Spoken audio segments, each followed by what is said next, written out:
afternoon, everybody. I am delighted to be here today and have the opportunity to tell you a story, actually several stories in one. So it is the story of how our brain became remarkable, according to, well, this is how I view the story.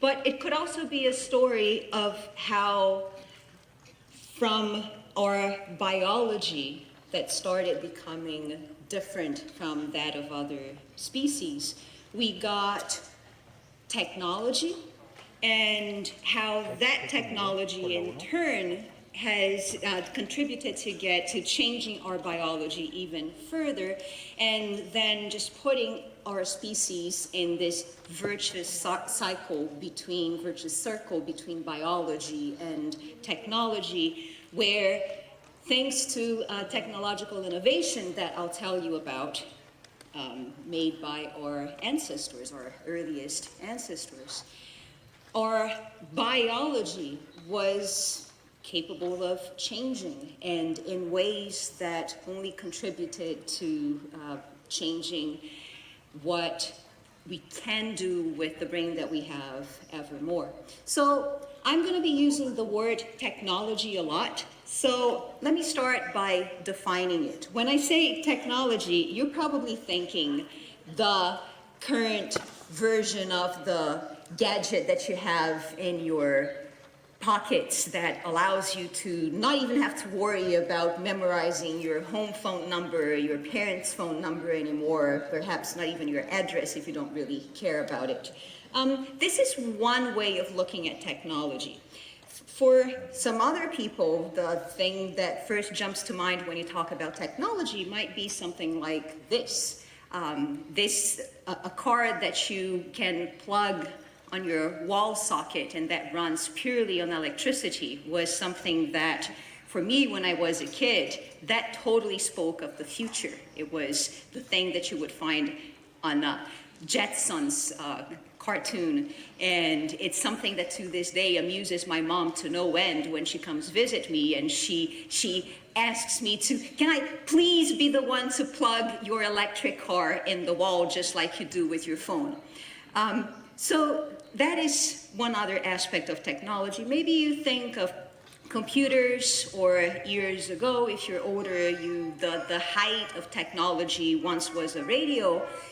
Well, before that, a time none of us remembers anymore, it would be a phone. Well, before that, it once was a knife, the most advanced state of technology, until what I'll propose we could call our very first technology, stone tools. That once was a technology too.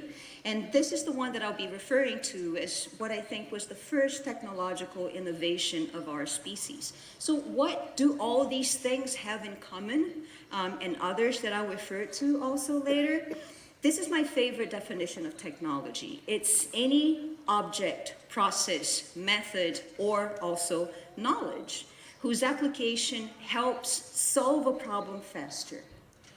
So you get free time available, and that in turn now allows you to tackle new problems. So technology is whatever you can come up with that helps you solve a problem and now gives you an opportunity to tackle many others. And it's inevitable to think of science when you talk about technologies and solving problems, because a lot of the history of science and scientific discoveries has been exactly about that, about being able to solve problems, to find answers to questions that we have had. And a lot of them those answers became possible through the development of some new kind of technology, including those technologies that help bring people together. So I want to thank the people who participated in this study in one way or another well before I even tell you about what I came here to tell you about, because that also reminds us that, well, science is an international enterprise. Science belongs to our species as a whole. It should know no boundaries. It should know no frontiers or countries.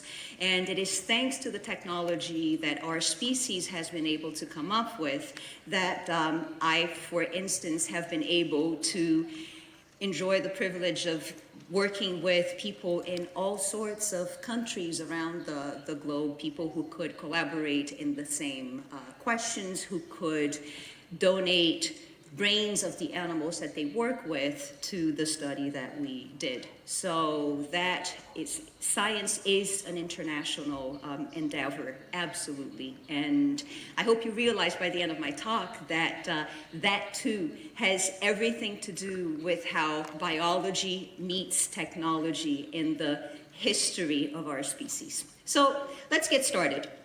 Some facts about humans, and these were facts that were available in textbooks by the time I first became interested in these questions about human brains and what human brains are made of and how we compare to other species and how did we come to be. So open any textbook 10 or 15 years ago and you would see something like this, that our brain is made of 100 billion neurons, 10 to 50 times more glial cells.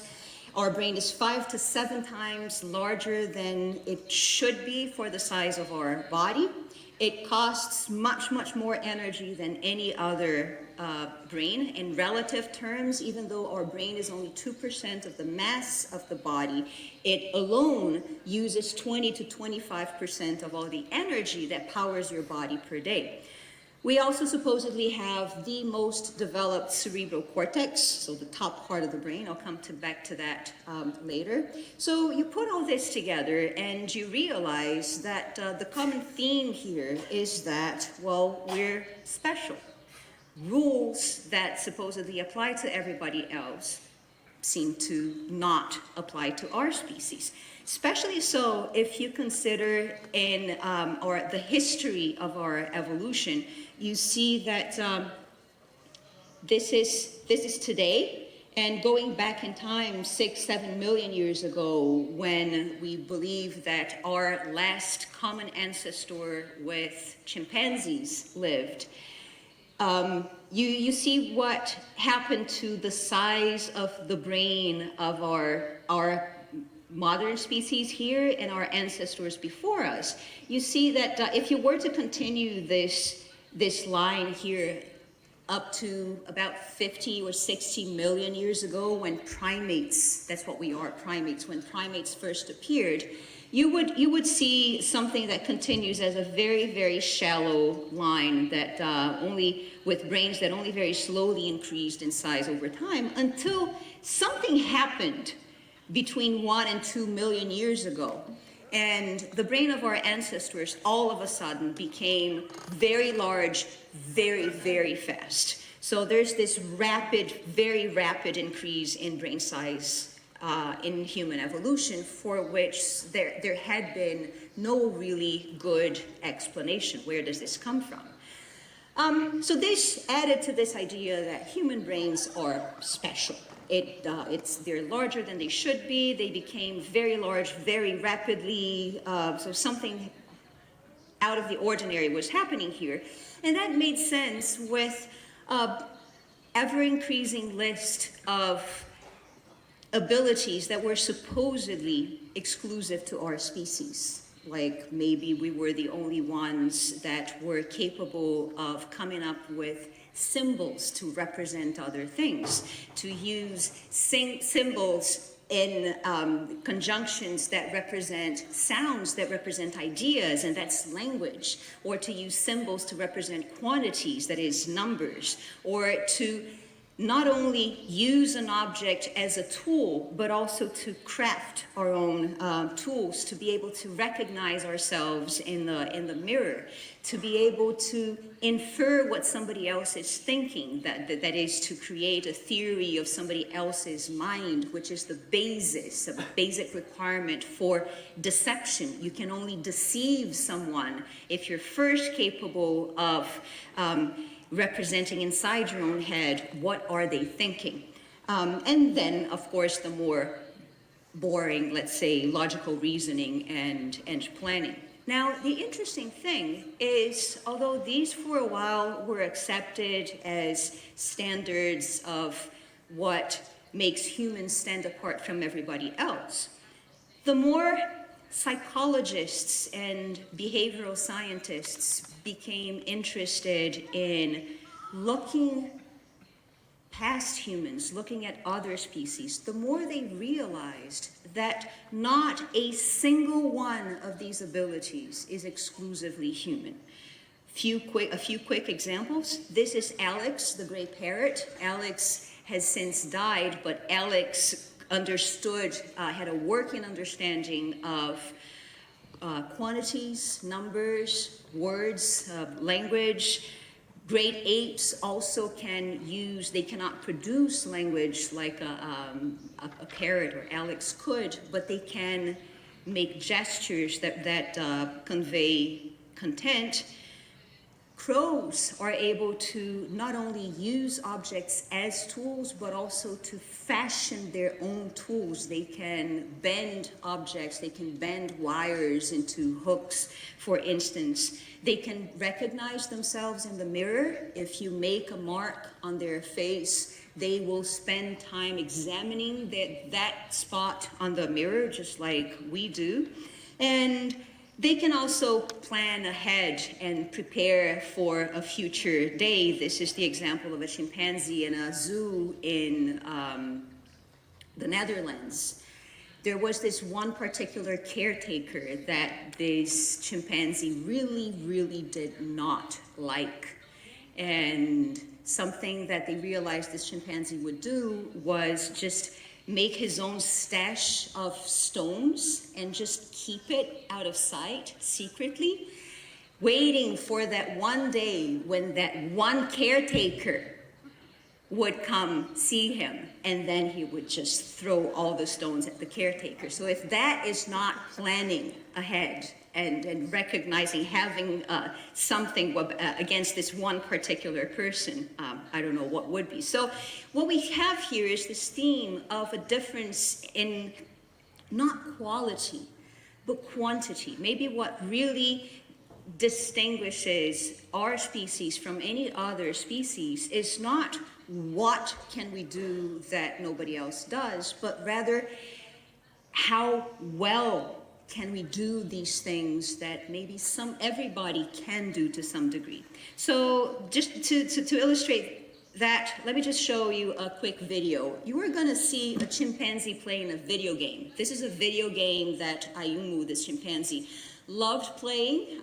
She could go to the chair whenever, in front of the computer screen, whenever she wanted, play as much as she wanted. So she got very good at it. And what you're gonna see is Ayumu play a video game that you probably have played on your cell phones.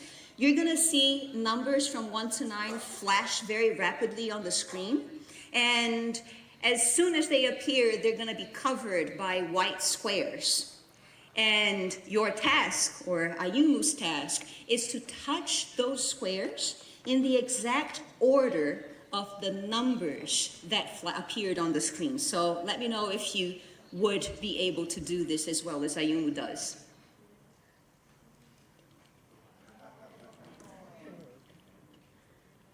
She starts the task the next trial, whenever she wants. And she gets a reward, a piece of fruit, whenever she gets it right. So notice that chimpanzees don't learn numbers from a young, tender age like we do. So she first had to learn, of course, that there are these squiggles on the screen, and then that the squiggles there's some hierarchy to the squiggles that appear on the screen. And you see that not only she can do it very well, she could actually beat all college students who tried this task at first. And of course, the authors in the beginning said, this proves that chimpanzees actually, it's not just that they have memory and spatial abilities as good as us humans, maybe they're actually better than we are, to which A few other researchers later replied, well, no, it's just that she had a lot of practice, so let's give our college students the opportunity to practice as much as Ayumu did, and let's see if they perform just as well. And turns out they did. So we're good. We can perform as well as chimpanzees on this task provided we have enough opportunity to practice. So we're talking about differences in quantity. What could it be that varies from one species to the other that varies in quantity, that could also explain these differences in how well we can do things, how differences in the degree of our cognition? One usual idea was, well, if cognition, if thinking, if doing things is something that you do with your brain, then what your brain is made of should determine what you're capable of doing. And for the longest time, the prevailing idea was that all brains of all mammals are made the same way. And by that, I mean that two brains of the same size, like these two, they should be made of similar numbers of neurons. Why is that important? Well, because neurons are the basic information processing units of brains. So the more neurons a brain has, the more capable it should be of processing information. So in that case, you would expect that the owners of these two brains of about the same size, they should also have similar numbers of neurons in the brain, and therefore they should have comparable cognitive capabilities. They should be capable of doing similar things. But then you realize that one of them belongs to a chimpanzee and the other one belongs to a cow. And here's where you should ask, maybe cows are actually very, very smart and they spend all that time grazing away. That's what we think they're doing, but they're actually doing deep mental philosophy. And they're super smart, and they're so smart that they don't let us suspect that that's what's going on. So that's a fair question, and to be honest, it's actually, to this day, a very difficult thing to measure behavior in a way that we can compare across species. I mean, just think of the exams that we take at school. We complain already so much that those exams don't really measure what we can do. And there we're talking about comparisons across individuals of the same species. So think of how well can you really compare how a bird compares to a cow or a chimpanzee, or them to a human. That's really, really hard. But anyway, for today, I'm just going to work with the idea that if we were to compare them, we would probably be perfectly comfortable with the idea that a chimpanzee is capable of much more flexible and complex behavior than a cow is. So here is your first indication that either brains are not made the same way, or else there's something wrong with this idea that the more neurons you have, the better you can do things.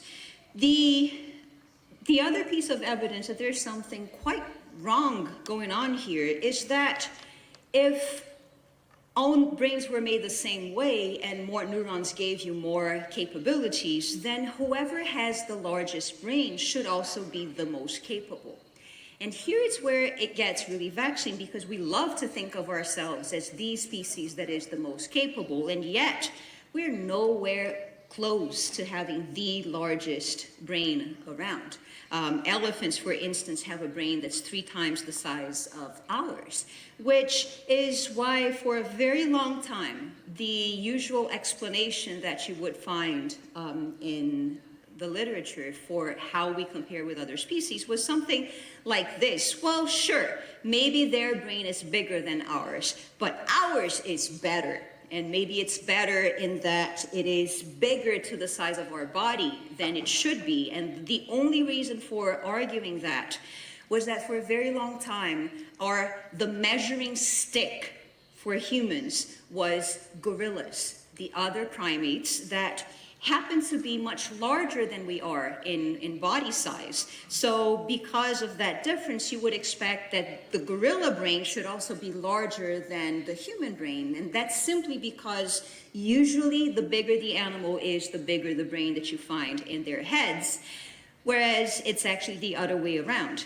The human brain is much bigger than, the human brain is much bigger than the brain of a gorilla. So this is where that idea comes from, that the human brain is supposedly too big for the size of the body that we have. So what I realized at this point when I was looking at these issues for about 15 years ago was that, well, that's all fine, but we're making a huge assumption here, and the assumption is that brains of a similar size are made of similar numbers of neurons, and that a larger brain always has more neurons than a smaller brain. So an elephant brain should, of course, have more neurons than a human brain. What if that is not true? So it turns out we actually didn't know the first thing about what brains were made of, how many neurons form brains of different species, or even a simple, how do we humans compare to other species in terms of how many neurons our brains are made of. So I didn't realize that this was what I was doing at the time, but I actually came up with some new technology, which was very, very low tech, which was essentially turning brains into soup to count cells to figure out what they're made of. And it goes like this. You take a brain, you fix it, so you treat it with chemicals that make it hard and very resistant to forces, to dissociation. You separate that brain into the parts that you're interested in, and now you take each of those parts of the brain and you chop them. It's really just like a cooking recipe. You chop those pieces down, and then you dissolve those pieces in a detergent solution, and that gives you a suspension of nuclei. And those nuclei have DNA inside them, so you can use a simple blue dye that makes every neuron, every nucleus shine blue under the microscope. And you can use similar dyes to make then, from all those nuclei, only those that belonged to neurons shine red on top of the blue. So you can tell very rapidly, and by rapidly I'm talking 10 minutes at the microscope, at a regular fluorescence microscope that typically any university has available. With 10 minutes at the microscope, you can tell by simply going to the microscope and counting samples of that suspension of nuclei floating freely, you can tell how many nuclei and therefore how many cells the original tissue had. The data that I'm going to tell you, and the rest of the story that I'm going to tell you, is focused very much on one part of the brain, and that is the cerebral cortex, the top of the brain, let's say. That's the part of the brain that sits on top of everything else. And it's very important to our story today because that is a part of the brain that receives a copy of everything else that the rest of the brain does. Technically, it's not required for you to be able to move around, to even eat or make sounds. But if you have one, and every single vertebrate has one, this is the part of the brain where neurons bring information together. They combine everything, and it's through that combination of information going on in different parts of the brain that you can find patterns, you can make memories of what happened to you, you can use those memories from past experiences to make plans for the future, to decide what you do for the future. So it made sense that the more neurons you have in this part of the brain, the more you should be capable of processing information. And this is in a nutshell what we found, that all brains are not made the same. And the most distinctive way is if you compare a primate brain, like ours or like monkeys or marmosets, with any other brain, with the brain of any other mammal with a similar brain size, and you'd find something like what is illustrated here, that for a similar size of the brain, if those little circles are neurons, the primate brain is always made of many more neurons than the non-primate brain.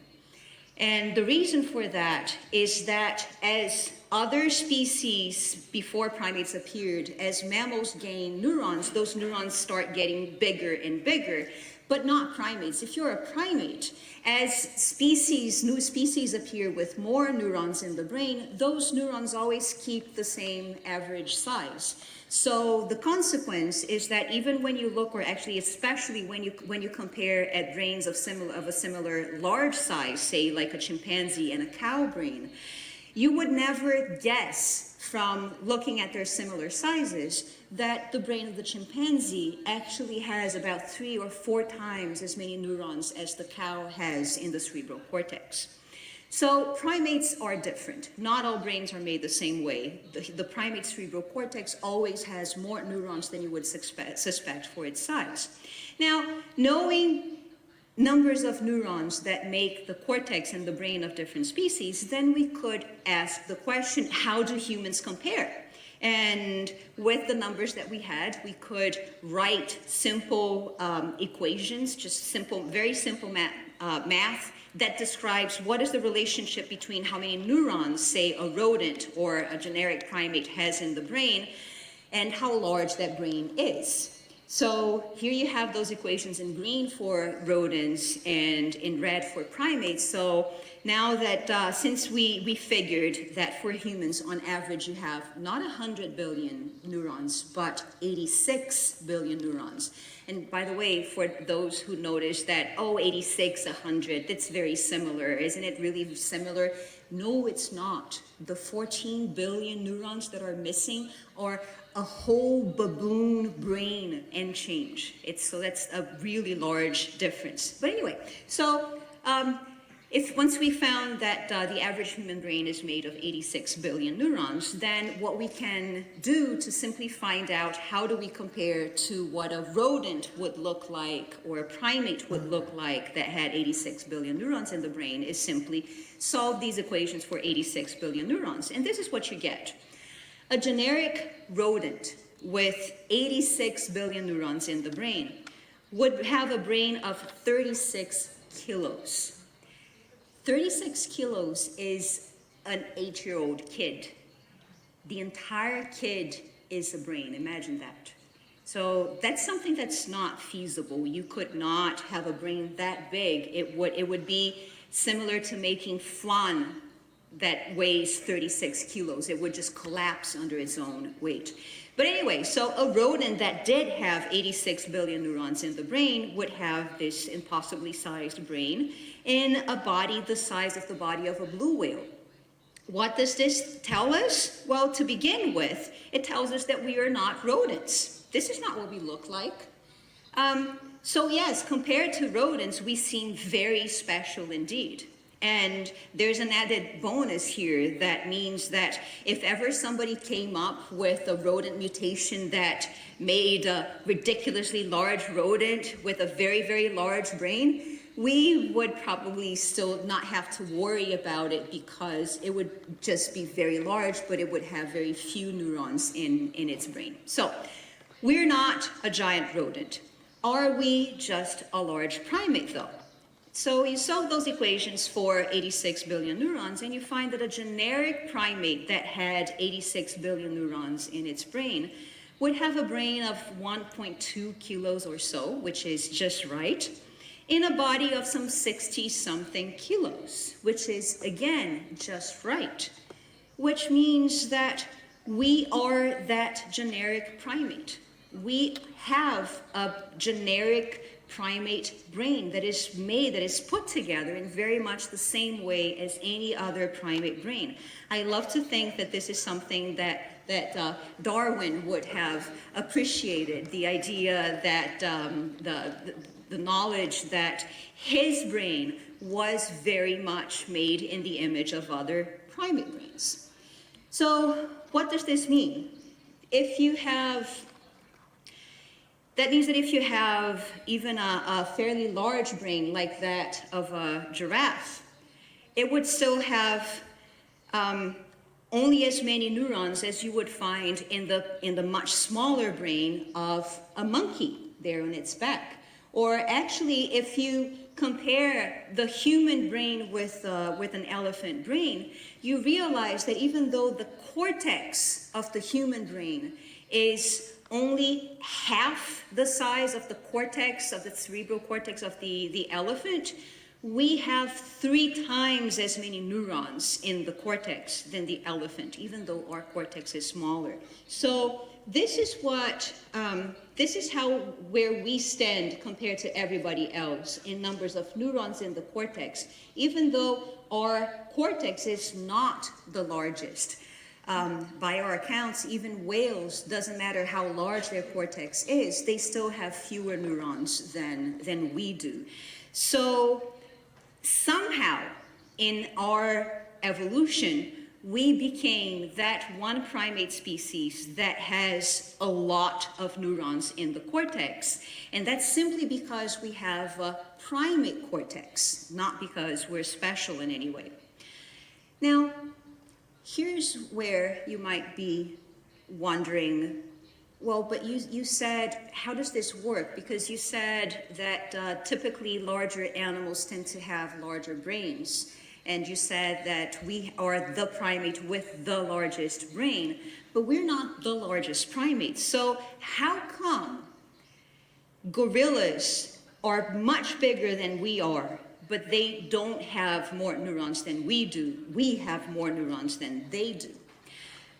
At some point I realized that neurons, if you look at the relationship between how much energy a brain costs and how large it is or how many neurons it has, it turns out that the amount of energy that a brain costs is simply proportional to how many neurons it has, especially neurons in the cerebral cortex. Those are the most expensive neurons in the brain. So the only way to have a lot of neurons in the cortex of a species is if that species, every single individual of that species, can afford a lot of neurons in the cortex. And so this was the suspicion that I started having. Maybe gorillas are larger than we are, but they don't have more neurons than we have, or a larger brain than we do, because they cannot afford both. And that is simply because, well, like I said, lots of neurons require lots of energy, and lots of energy require lots of time spent eating. So just to give you an idea, just to put this in a context, elephants can only be elephants, so elephant-sized, because they have a brain that can do with hardly any sleep. An elephant sleeps about 2 hours per day, 2 to 3 hours tops. And elephants spend 18 of those 20 hours that they have awake. They spend 18 hours eating, non-stop. So we did the math, and what we realized was that if we ate like other primates do, we would have to spend 9.5 hours per day eating every single day. So imagine what your life would be like if you had to spend that much time out there eating. Forget about going to school, forget about going to work, forget about having fun, much less spend your Sunday afternoon thinking about our brain and how it compares to others. You would have to be out there looking for food and eating. So this is what it looks like. When we did the math, we realized that there was a trade-off between how large the body of a primate is and how many neurons it can afford in its brain. A generic primate that ate 8 hours per day, which is already a lot. And by the way, that is what orangutans and many gorillas do. The most that that primate could afford in its brain would be 53 billion neurons. And in that case, the body could only be about 25 kilos. To have a body any bigger than that would come at a price of giving up neurons, until you get very quickly to a point where you can no longer afford even one single neuron if your body is too large. This is where orangutans and gorillas are, about 30 billion neurons in a body that, for most of the animals, it's about 75 kilograms. It's only the one large silverback gorilla per pack that becomes much, much larger than everybody else, and that is because it gets food from everybody else as well. So if you compare humans to, in this context, you realize that we should just not be here. We cannot eat 9.5 hours per day. There are not enough waking hours in the day to do that, plus take care of everything else that you need to do. Scout your territory, look for a mate, just housekeeping. It just doesn't work. So this is the combination of things that you have at this point. Our brain is the size that you would expect for the number of neurons that it has. It costs exactly as much energy as you would expect for the number of neurons that it has.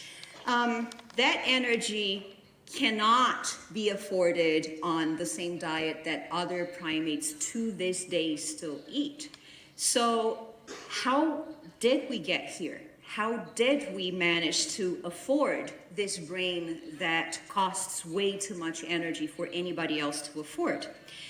And this is where we come back to technology, because the best answer that we can offer you at this point is that our ancestors first afforded that many neurons thanks to technology, a technology that we today take for granted and goes by the name of cooking. Now, the very simple way of looking at cooking is it's any type of pre-processing of food before you put it in your mouth. The disgusting way of thinking about cooking is that it's pre-digestion that happens, that you make happen to your food before you put it in your mouth. And that can begin with something as simple as the stone tools that our ancestors of 3 million years ago could already use. You can use these stone tools once you learn how to make them.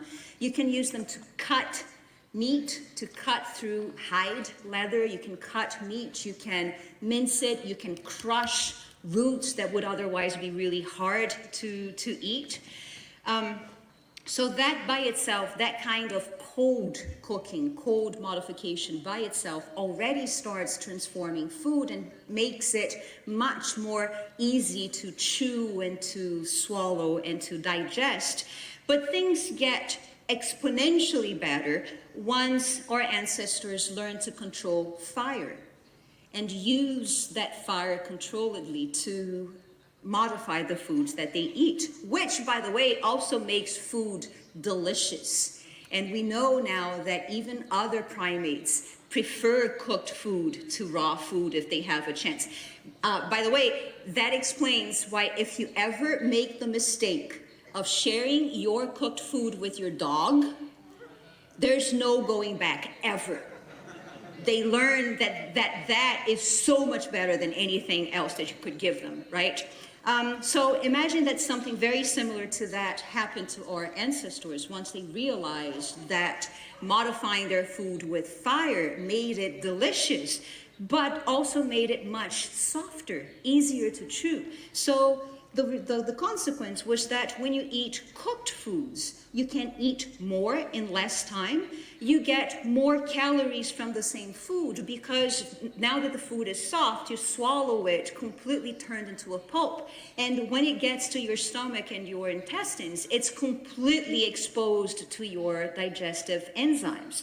So you actually get 100% yield of the food that you ate simply because you cooked it first. If you eat a raw carrot, you're only going to get about 30% of the energy that you could transfer to your body from the carrot. The rest just goes out. untouched.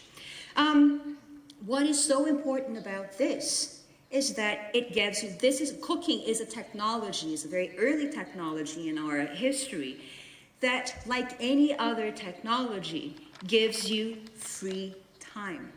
So instead of spending 9.5 hours per day every single day, now you had animals or ancestors that could get enough calories in just a few hours per day, get that out of the way and on to other things.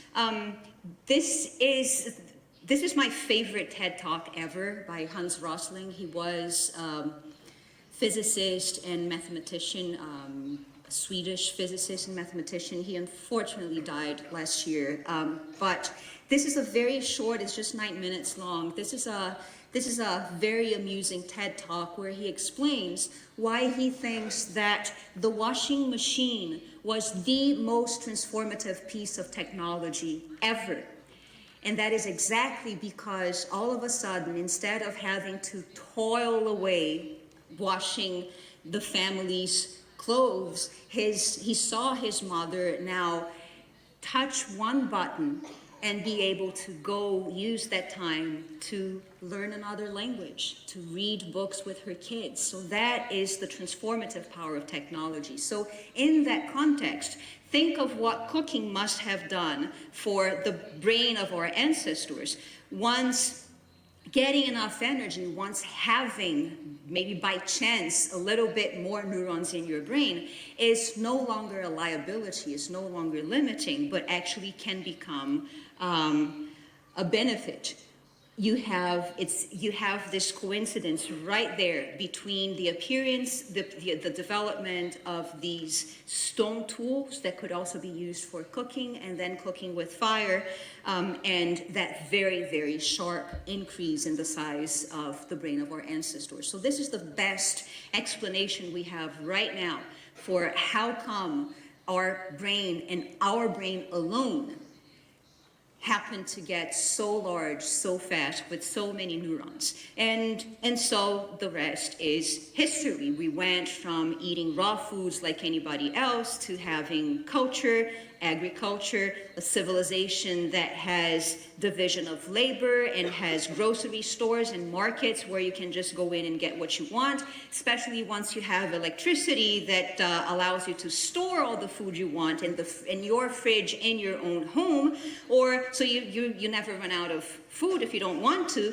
And even more than that, you have the convenience of just running down the street to your favorite junk food place and getting all those 2,000 calories that you eat per day in one single sitting in 20 minutes, which leads us to this, the modern problem that we have to solve. We went from having to deal with the problem of not having enough calories to the problem of having to figure a way to stop eating calories because it's become too easy. And guess what? The irony of it all is we go back now to raw foods again, because that is what was once the problem, now is the solution to having too many calories.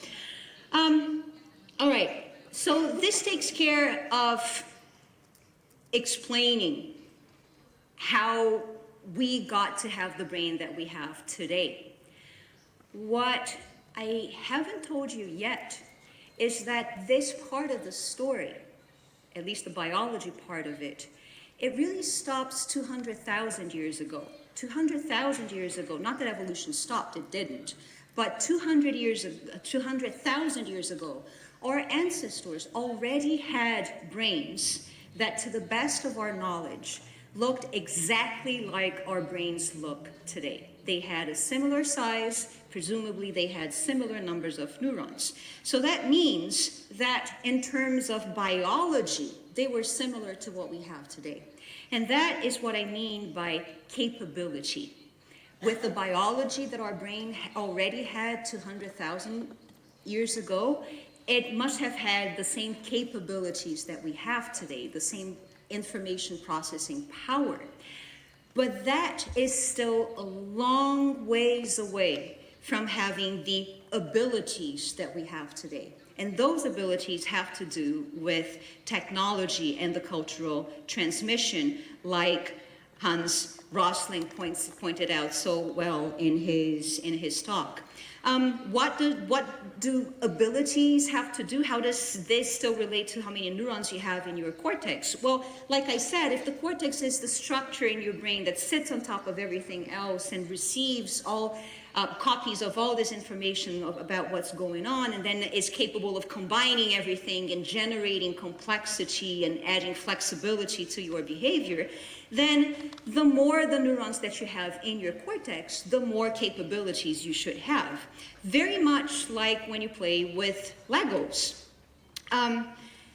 Consider that neurons are very much like the Legos that make your brain, that build different brains, but except that these are Legos that process information and do that at the cost of energy. So if you have a handful of Legos, that costs a certain amount of energy, but like I said, if you have many, many more Legos or neurons, that costs a whole lot more energy. And so there's a cost to being a species that has a large number of neurons, but the upside is that the more pieces that you have, the more complex the shapes that you can put together. And then the next question becomes, who's putting this together? Where are the instructions to put all this together? Then you might say, well, we heard about genes. We heard a lot about DNA, and DNA has the genes that code for all the instructions, let's say, to put things together in your cells. Well, yes, but we have about 10,000 genes that code all the information that specifies how brains are put together. That is not nearly enough to determine where each single neuron goes in your brain. Just consider this. If you wanted to put a little hang glider together with Legos, a hang glider with just 10 blocks, this is how much information you would need. The instructions are just one small slip of paper. Now, if you wanted to put a Lego Star Wars Imperial Star Destroyer with just over 1,000 different blocks, you actually have 3 booklets of instructions that you have to follow to the letter to end up with something that might look like the Star Destroyer. If you consider now the human cerebral cortex, that's 16 billion blocks of Legos that are put together with something in the order of 1 quadrillion connections. There are not enough genes around to specify that. So how does your brain actually get put together? Well, that is thanks to one property called self-organization. That is not exclusive to the human brain or even to the brain. Self-organization is a property of life.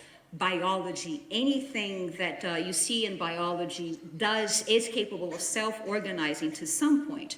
And what we're talking about is a system that has enough genes that specify simply the basics of how those Lego blocks, how those neurons are put together, what are the basic, most fundamental pathways that connect neurons in the brains. Those are specified in your genes, yes, but everything else gets organized, gets shaped as your brain interacts with the environment, and those connections and those neurons that don't really contribute to anything meaningful, they get carved away, exactly like a sculptor makes shape appear out of a block of stone, that as a block it's not anything yet, but it could be so many different things. All the potential is in there, but it's not anything yet, and it only becomes something that has shape and meaning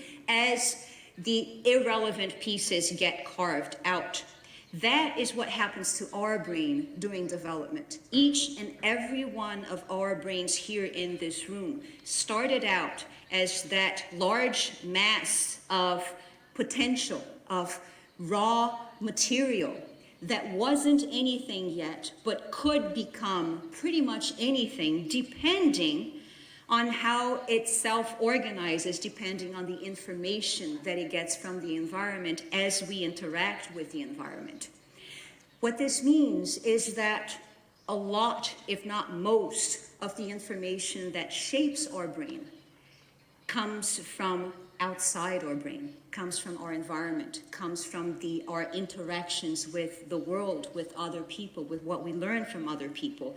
And that, it's this shaping as we interact with other people and with our world. It's this shaping that turns our biological capabilities that come with 16 billion neurons into the actual modern abilities of the human brain. And once you have those capabilities, the name that we gave to what you learn to do with the neurons that you have is technology. The solutions, the new ways of doing things, all of that is technology. It's not just the phone in your pocket. It's not just the car that you can now plug in your wall.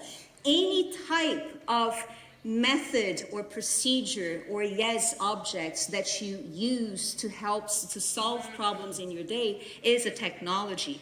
And these technologies, as you interact with them, they shape your brain.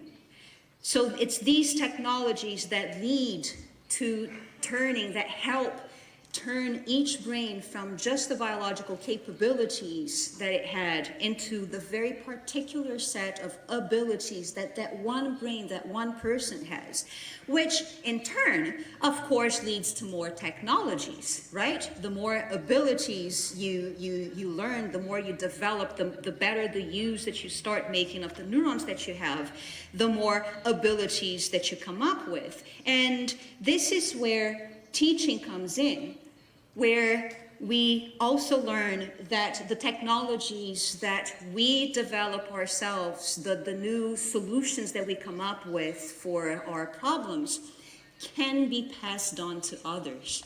We have enough neurons that give us enough cognitive power that we can realize that just like I did it this way, here, look, let me help you. You can do it this way too. And it goes faster and it goes better, and you get time now to look at other things. And you can teach others then to shape their biological capabilities into actual abilities. And this is where teaching comes in, and why it's so incredibly important, because we tend to value the biology of our cortex so much. We get stuck wondering, what is it that makes the human brain human? What distinguishes us from everybody else? How is our biology different? Well, I showed you how our biology is different, but remember that our biology was already different from everybody else's 200,000 years ago. And just like shaping interacting with problems helps us come up with new solutions to those problems, you can also think that the brain itself is a Lego piece at another level, at the level of society, in that as you interact with other people in society, that your brain can also shape the brains of other people around you. So that's where we realize that, yes, our biology is different, but that's not all that there is to being human. We have become so capable of processing information that we now can even afford the luxury of taking all this for granted. We can take for granted, we can forget that we are completely dependent on the willingness of others to teach us what they learned. If we don't have this opportunity to learn from those who came before us, who overlap with us, who have the opportunity to transfer information to us, then we're never much more than just a bunch of neurons. And yes, there's a lot that you can do with 16 billion neurons once you can afford them, but that's only the very beginning. So that is why I feel incredibly lucky and fortunate and privileged to be able to be here and share with you what I've learned about what human brains are made of and what difference that makes, and pass that knowledge on to you so you can look at your own life in a different way and consider that, well, now that I have the biology, I can also do my part in helping shape the brains of those around me and those that will come after me, and keep all this knowledge and technology alive. Thank you so much for your attention.